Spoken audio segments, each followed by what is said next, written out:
Ben, je remercie Laimert Garcia dos Santos qui m'a invité à participer à ces journées. Je remercie les organisateurs de ce colloque de l'honneur qu'ils me font en m'invitant à sa table ronde d'ouverture. C'est un honneur et c'est un plaisir parce qu'il se trouve que parmi les choses que je préfère dans la vie, il y a les commencements. Je crois que c'est comme ça que j'ai dû me mettre à aimer la pensée de Simondon, à cause de son attention à décrire l'incoatif, cet état métastable qui précède et inaugure chaque individuation, chaque reprise d'individuation. J'aime cette disposition baroque, on pourrait dire, à aller chercher dans l'obscur des états nouveaux. Je suis très heureuse d'être ici, c'est-à-dire avec vous, et très loin de chez moi. Je suis quelqu'un qui ne voyage pas beaucoup et qui ne participe jamais à des colloques, surtout depuis que j'ai arrêté de pratiquer la philosophie. Alors, vous vous demandez peut-être ce que je fais ici, mais donc si j'ai accepté cette invitation à participer à ces rencontres, ben c'est pour cette expérience de la distance, justement, pour cette chance de la distance à soi que symbolise et permet la distance géographique d'avec le chez-soi. J'aimerais commencer en racontant une petite histoire. Il y a 2 mois, m'est revenue une phrase qui fut archivée sous le nom d'Héraclite et qui dit que les hommes philosophes doivent être narrateurs de bien des choses. Je donne la traduction proposée par Jean-Pierre Faye, qui fait remarquer qu'on ne sait pas, pour les femmes philosophes, parce qu'il s'agit du mot grec « aner ». Eh bien, je pense que les femmes philosophes aiment autant les histoires que les hommes, et qu'elles aiment autant en raconter qu'en faire des histoires, ce qui me permet de rendre hommage en passant au livre d'Isabelle Stengers et Vinciane Després, qui est paru l'année dernière et qui s'appelle « Les faiseuses d'histoire ». En passant, je ferai aussi remarquer qu'il y a du narrateur chez Simondon. Ces livres sont remplis d'histoires d'individuation qui emportent le lecteur. La description de la glaise en train de devenir brique, le récit réinterprété de la rencontre de Zarathustra avec le funambule, l'évocation très sensible de l'expérience de l'angoisse, ou encore l'image du bœuf de Labour qui ne survit pas à la mort de son compagnon. Ce sont là quelques exemples parmi d'autres de récits qui restent longtemps après qu'on ait refermé les livres. Donc l'histoire que je veux vous raconter pour commencer est rapportée par Clarissa Pinkola Estés dans son livre « Femme qui court avec les loups ». Elle la tenait elle-même de son oncle Vilmos, qui, dit-elle, se servait de ces histoires comme de remède, et qui raconta un jour celle-ci pour calmer un adulte qui se montrait trop sévère avec un enfant. Donc voici l'histoire. Un homme alla voir un tailleur et essaya un costume. Dans le miroir, il remarqua que le bas de la veste n'était pas tout à fait droit. « Oh, dit le tailleur, ce n'est pas un problème. »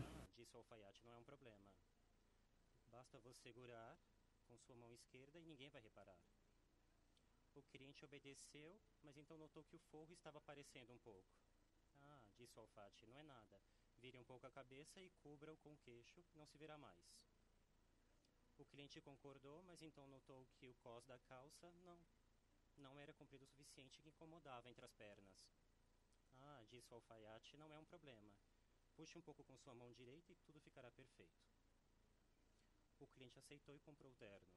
No dia seguinte, vestiu seu terno novo, adotando todas as posturas ad hoc. Enquanto atravessava o parque mancando, com o queixo colado na lapela, uma mão puxando o paletó e a outra no meio das pernas, 2 idosos interromperam seu jogo de damas para observá-lo. Senhor, exclamou o primeiro, olha esse pobre deficiente. O segundo refletiu momento e sussurrou. Ah, é terrível. Mas eu me pergunto, onde foi que ele arranjou terno tão bonito?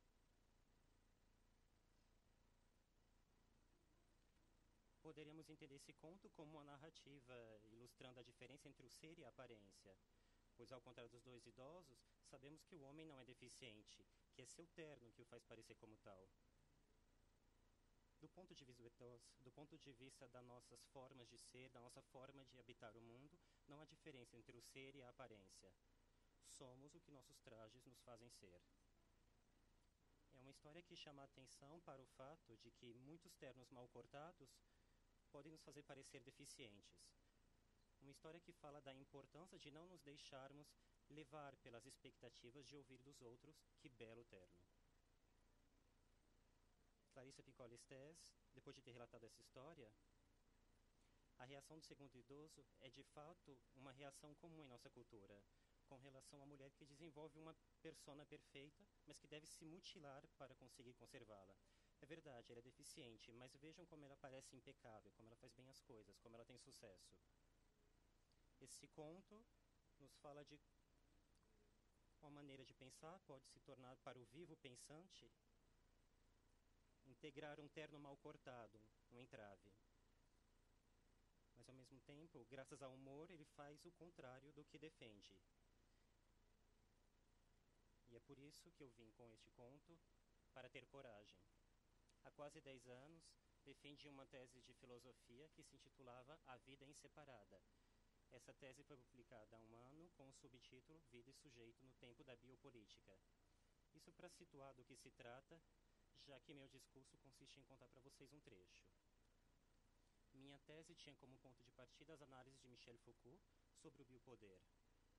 Um conceito agora bem conhecido, que aparece claramente no último capítulo da Vontade de Saber, no qual Foucault formula a hipótese de que a forma de poder que caracteriza a sociedade do mundo ocidental é de um poder sobre a vida e os homens enquanto vivos. Com base nas últimas obras de Foucault, mas também me afastando, fui levada a considerar por ela mesma uma zona de distinção entre a vida e a subjetividade dos homens presos nos jogos de biopoder ou resistindo a ele. A existência de uma tal zona de indistinção pode ter certa importância quando se trata das operações do biopoder. Essas operações constitutivas de um poder que busca separar o que na realidade nunca pode ser inteiramente separado. Eu as identifiquei como sendo voltadas para duas vertentes, uma dessubjetivação do vivo e uma desvitalização do sujeito. É nisso que se empenham as tecnociências do vivo e as técnicas jurídicas de patenteamento e de privatização do coletivo. É o que eu desenvolvi em detalhe na conclusão da minha tese. Mas como estamos reunidos para falar de Simondon, eu sigo adiante. Chego finalmente a Simondon. Suas análises a respeito da individuação psíquica evocam aquilo que ele chama de afetividade ou afetivo-emotividade, que me parece interessar esse tempo da biopolítica que ainda é o nosso. Vocês sabem, sem dúvida, que a obra maior de Simondon é a sua tese de doutoramento intitulada A Individuação à Luz das Noções de Forma e de Informação e que compreende 4 partes. Eu ressalto que foi a terceira parte que ele dedicou à individuação psíquica. Falar que individuação psíquica designa um tipo de devir no qual certos vivos se encontram engajados não implica em um devir mais do que vivo para aqueles que se engajam. Não haveria, do ponto de vista de Simondon, nenhum sentido em declarar que ser homem é mais do que viver, como fez Binswanger. É a base da crítica de Simondon à antropologia, de dar uma essência do homem subtraindo do vital lá onde há o vital inteiro, incluindo o homem. Uma linha pode ser traçada entre essa crítica da antropologia e a análise daquilo que se pode chamar de individualidade psíquica, enquanto ela deve, para Simondon, estar centrada na afetividade e na emotividade. Em outras palavras, a individuação psíquica não é um operador de demarcação no seio do vivo. Nenhum ser vivo parece desprovido de afetivo e emotividade, escreve Simondon, e a individualidade psíquica não pode ser concebida como o outro do vivo, não sendo da ordem de algo especificamente humano, e eu vou voltar a isso. Para Simondon, o que chamamos de sujeito não consiste nas experiências psico-individuais vividas. O sujeito não é um indivíduo dotado do vivido. Se ele é de fato um sujeito vivo, a relação entre sua vida e sua subjetividade não é uma coincidência de puros vividos de consciência. Todavia, o caráter problemático do indivíduo humano não é que ele seria ao mesmo tempo vivo e mais do que vivo, mas, segundo uma expressão impactante usada por Simondon, de não ser não toda a vida. Isso é, ser ao mesmo tempo indivíduo e mais do que indivíduo, provando algo que excede seu ser individuado.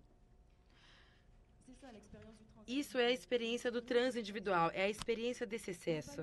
Não o lugar de um próprio do homem, de uma distância com relação às formas não humanas da vida, mas o lugar onde aparece a insuficiência da vida individual do ponto de vista da potência mais do que individual, com relação a qual o indivíduo percebe-se como sujeito.